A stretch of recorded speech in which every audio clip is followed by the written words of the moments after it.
of work here in London, and today, as it's my brother's birthday back in Australia, I decided I'll go out and treat myself with a Persian breakfast in the north. So I'm going to be heading out to Golders Green right now and do a bit of grave hunting, visiting Muppet Boland's grave, that's all with Paul Kosov, Keith Moon. And then I'm going to go to Hampstead and we're going to vlog where Jim Henson lived in Hampstead during his time in London. You see, in case you don't remember, the Muppet Show was actually filmed in London. It wasn't filmed in America. Jim Henson moved his production over to Britain, and he worked here between the late 70s and the early 80s. So anyway, let's go. So you're just getting onto the Edgware branch of the tube line. High Barnet and Mill Mill East from platform 3. Okay, I've just arrived at Golders Green station for 11 o'clock. And Cafe Persia is a stone's throw away from the tube station. I haven't been out to Golders Green since April this year, when I was, visiting Lynn Fredericks' grave on her anniversary of death.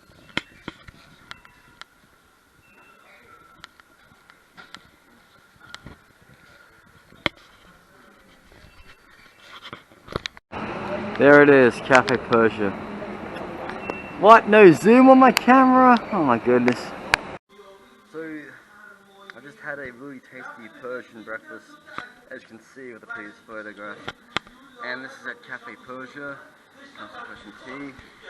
And they've got really good artists of all the things in Iran. I've been there in Tehran many years ago, I've seen that. That's a Zoroastrian symbol over there. Pouring out tea, so it's quite nice. I've just had my breakfast at Cafe Persia back there. £11. Yeah, it's £7 for a Persian breakfast, but then I really want to fit in a sholazad, a rice pudding, Persian rice pudding, and it's really divine. Every time I went to Iran, I always made sure I had sholazad. Every time I go to a Persian restaurant, I always make sure I have sholazad. Now, I'm about to head up to Golders Green Crematorium. Now, it's open today, but because it is Shabbat now, and it's Saturday, the Jewish cemetery at Hook Lane will be closed as usual. So, I'm just going to stop by for a quick visit to Mark Boland, Keith Moon, Paul Kosov, and Lynn Fredericks. And special shout out to my good mate Foster Hitchman on the east coast of America. Hope you're keeping well. I send you my regards. So as it was Mark Boland's anniversary the other day last week, there's still a big bunch of bouquet flowers in honor of the ceremony. Fortunately I couldn't make the service this year because I had work. But, I was there last year.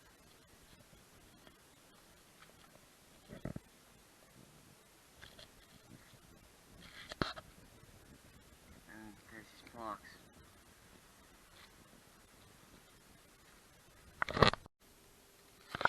Here is the Jewish memorial section in Golders Green Crematorium, and they have a wonderful plaque they put up on Mark Boland's 30th anniversary. And you can come here to read the Torah, a passage from Jeremiah 37-38, and then the Mourner's Kaddish. And these are basically all the people who have passed away in September, so I'm not too sure if Mark listed, maybe he would be. You see, every time I go there, I always make sure I have a timber in honor of Mark.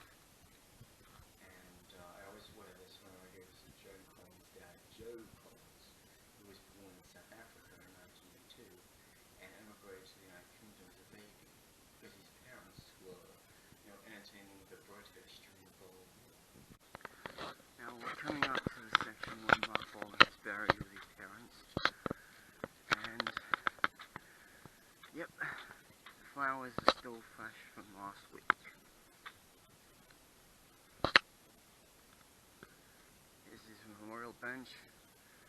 I put up, I think, like less than 10 years ago.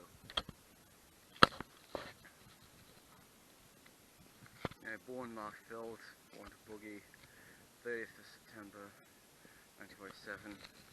I mean, always in our hearts, September 16th, 1977. Saying goes, put a bit of a mark in your heart.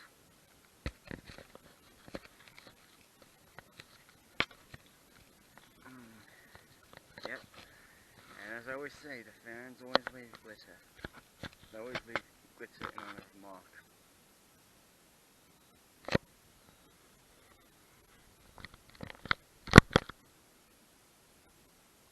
We love the boogie. We love the boogie. A good boogie. Get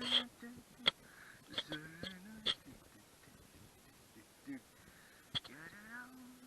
Bring a gun. Get it on. Get it on. Bring a gun. Get it on. So where we're going today in Hampstead is where Jim Henson used to live. You see, he bought a property in the area around the time the Muppet Show was created, and he used Hampstead as his base for most of his projects. You know, not just the Muppet Show, but you know, Sesame Street, Fraggle Rock, you know, the Labartyh, that great movie with David Bowie. So, I mean, you know, even though he was American, he did spend a great chunk of his life in London, the United Kingdom. And as a matter of fact, there's even a park bench somewhere in Hampstead Heath, which we're about to go past right now.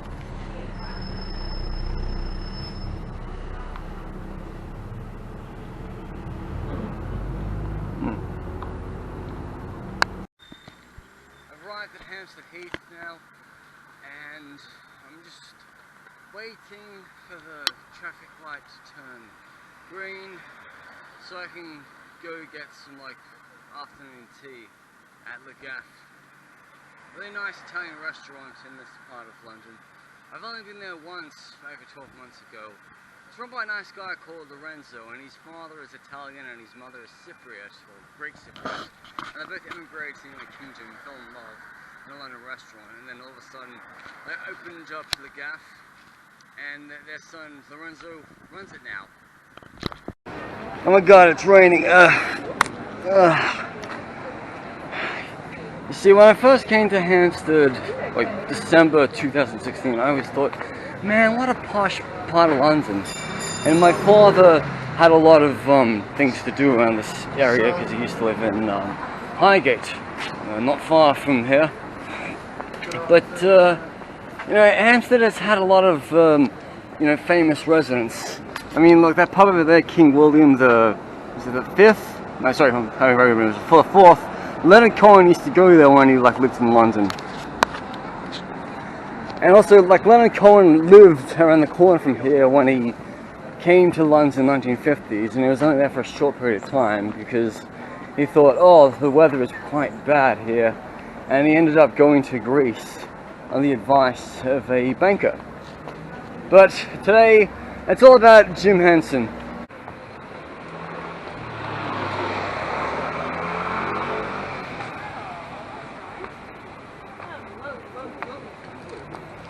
I'm going to get this vlog done quickly today because I'm due for a haircut in Hammersmith in the south.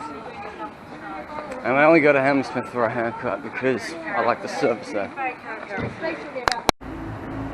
So here we are, Downshire Hill, or Downshire Hill. I don't know how you British English people say it. This is the street Jim Henson lived on. We're looking for number 50 down this road. Oh, and there we have it. Look, it's only like less than half a meter away from the corner. There it is, that's the house Jim Henson lived in. It doesn't say what span of time he lived in, which I could pretty much say maybe it would have been like 78 until 1990, but I mean, he wasn't living at this house full time. Because, you know, he was filming the Muppet Show like late 70s till about like 81, 82 when that was cancelled. Because, you know, according to one of my English friends, the Muppet Show is actually shown every Sunday here in the United Kingdom. And I pretty much grew up watching all the episodes of the Muppet Show over summer in Australia because there was nothing on TV. But, you know, this is the guy, you know, he started off with 7 Friends in the 1950s. Then he put his Muppets on, like, you know, primetime TV show, like the Johnny Carson show. Then all of a sudden he said, okay, we need a TV show for children. And so that's how they created Sesame Street. And so Sesame Street has still been running since 1969, coming up 52 years this year. But the only downside was many years after Jim Henson died, Disney bought the rights to the Muppets. Or like, well, not Sesame Street, but the Muppets. So that's why Kermit the Frog doesn't really appear on Sesame Street anymore, unless it's archive footage. But yeah, Jim Henson was a really creative type of person. I remember this one Sesame Street sketch. It was Bert and Ernie, right? Bert is lighting a birthday cake, you know, with an actual match in his hand, and he's lighting the candle, and what he does, he starts like going, and he smells it out. It's a bit like that, and I thought, man, you know, Jim Henson was operating Ernie, and I thought, man, that is so dangerous to see a Muppet in whatever nylon or material it was, lighting a birthday candle. And it was just so funny that they actually got the letter U to blow out the candle. And I thought, that is the creative genius, all about Jim Henson. And then, so after Sesame Street, you know, it was the Muppet Show, you know, when Kermit the Frog and Mr. Piggy got together. Then there's so many different Muppet movies, like Muppets Take Manhattan, Great Muppet Caper, the Muppet Show movie. Then also there was also Follow That Bird, which Kermit the Frog did make an appearance. Yeah, but then, and then also there was like Frazzle Rock, which I never ever watched an episode of my life. And then there's the dinosaurs, and it wasn't just, you know, Sesame Street. He did all types of other work, even like the Labartyh. I remember watching the movie The Labartyh in school like 25 years ago, and I was like, I can't really stand this movie. I had no idea it was like David Bowie and all that stuff. So then, you know, it's Jim Henson's been gone now for 31 years, and here is his plaque to honor his like legacy. And so not far from this area is Hampstead Heath. There's a park bench to commemorate his legacy. I mean, it was such a sad time when Jim Henson died in 1990. I was like 5 years old at the time. And I remember like 5 years later watching a whole tribute about Jim Henson. And I said, oh, Dad, what happened to Jim Henson? And my dad was like, no, he just died of like a pneumonia. He got like really sick. That's what kills people with like pneumonia. Like, I mean, you and I could get pneumonia, we could be dead the next day. It's a serious illness.